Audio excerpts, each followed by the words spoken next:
Hey everyone, this is Joe once again and welcome to another episode of Motor Gadget. In today's video, pag-uusapan naman natin yung latest Budol find natin na napakagandang helmet.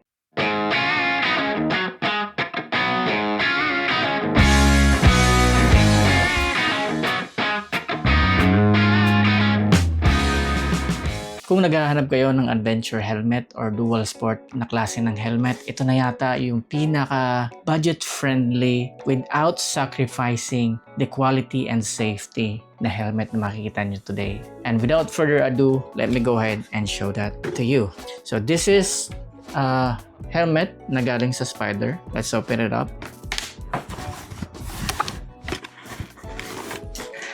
Jaran! Ayan. Napakaganda ng helmet na to.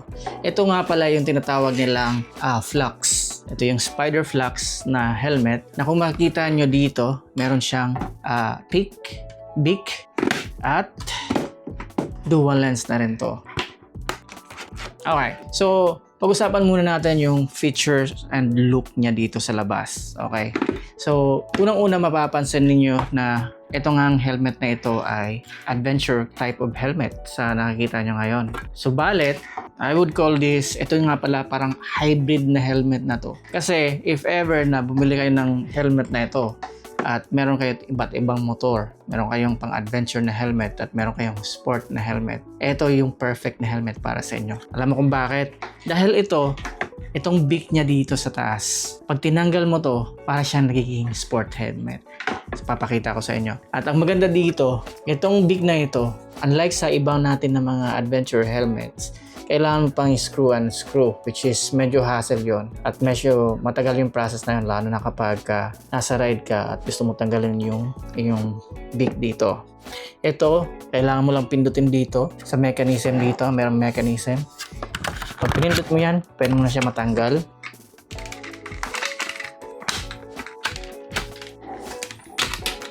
Ayun, so tanggal na agad.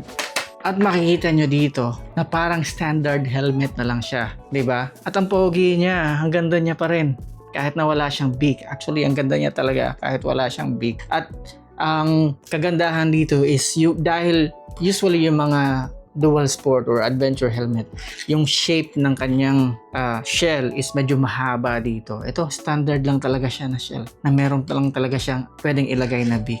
At bukod dito, makikita mo dito sa outside feature ng helmet na to ay napakadami ng mga vents and exhaust. At dahil dyan, syempre, maganda ang airflow ng helmet na to. So, katunayan, makikita nyo dito sa unahan, meron na siya ditong dalawang air intake na pwede mong isara individually. At sa likod niyan, meron yung dalawa na exhaust na pwede mong isara individually. Another air intake is dito sa bunganga. So, napaka-generous ng kanyang air intake dito sa bunganga. At hindi lang yan, dito may exhaust din siya dito sa side niya, kung makikita ninyo. At lastly, dito sa likod niya, aside from the exhaust dito, meron pa siya ditong exhaust. So, ibig sabihin noon, maganda yung airflow ng helmet na ito. At lalo na dito sa Pilipinas, kapag nag-ride tayo ng medyo mainit, itong mga air vents dito, ng mga exhaust, talagang inihigop niya palabas yung init na na-accumulate from the inside. Now, dito naman sa ating windshield or yung visor natin, makikita nyo na it comes already with a smoke visor. Ito yung parang mirror-like na visor. And it's really nice. At scratch resistance na rin ito. At pinlock ready na rin siya. And aside from this, sa loob naman, makikita mo dito na meron siyang dual visor. So, meron din siyang shades dito. At hindi lang yan. Ang helmet na ito at yung visor na ito, meron siyang ditong dalawang left and right na pwede mo siyang hawakan para hindi mo siya mahawakan sa kanyang lens mismo. So, meron siyang dalawang hawakan dito na pwede mo hawakan para itaas at ibaba yung inyong visor.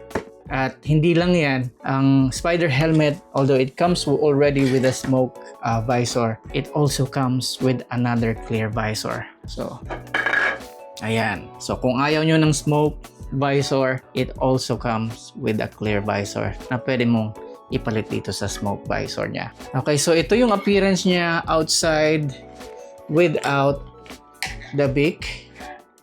At babalik lang natin yung beak. Sobrang dali lang niya ilagay. Yun. Ayan. So, ganyan yung itsura naman kapag meron siyang beak. Okay. And of course, sa outside dito, meron din siyang dito sa likod na parang spoiler, which make it sporty look. Ayan.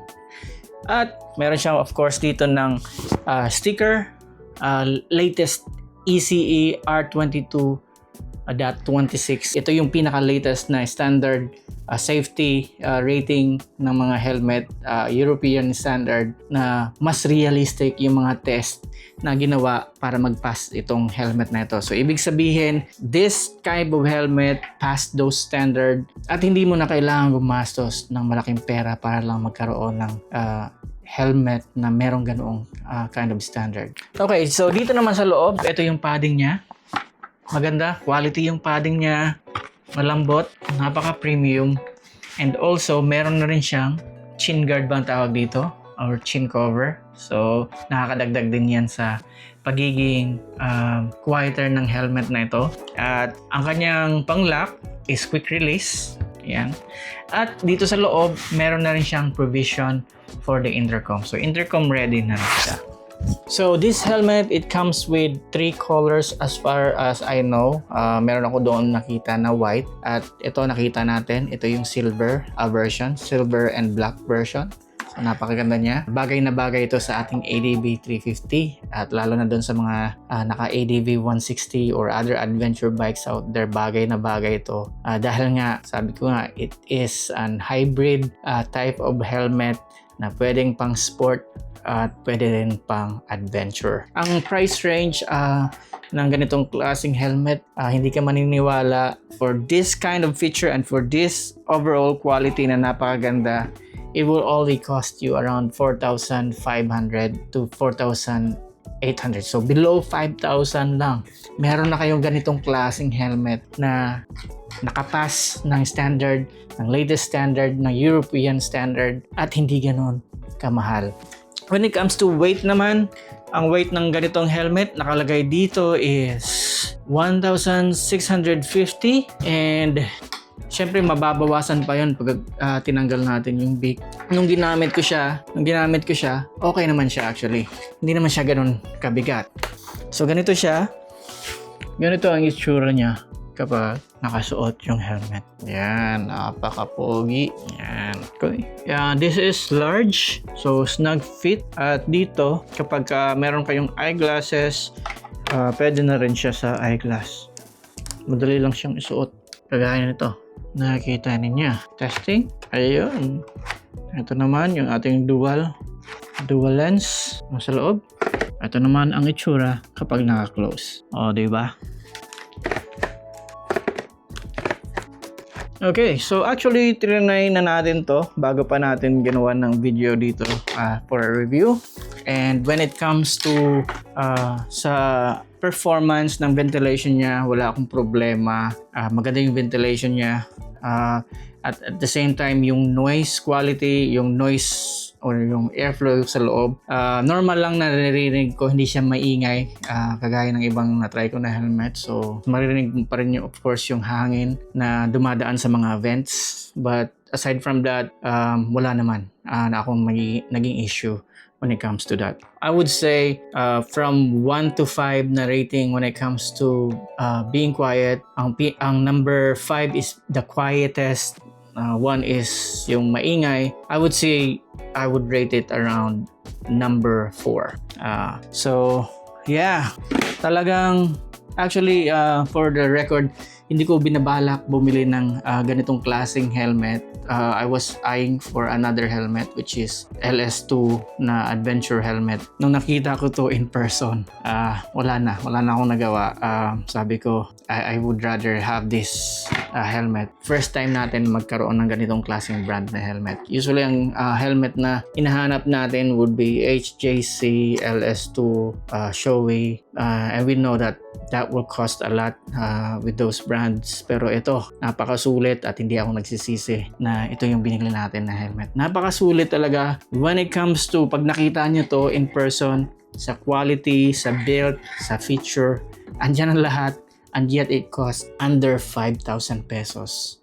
So yeah, that is our quick review about this helmet. So if you guys have anything else, if you have anything that you want us to review or you have experience about this helmet, just let me know by commenting down below. Once again, this is Joel. If you are interested in motorcycle related contents, travel and gadgets, please make sure to subscribe to this channel. Thank you. I'll see you again on the next one.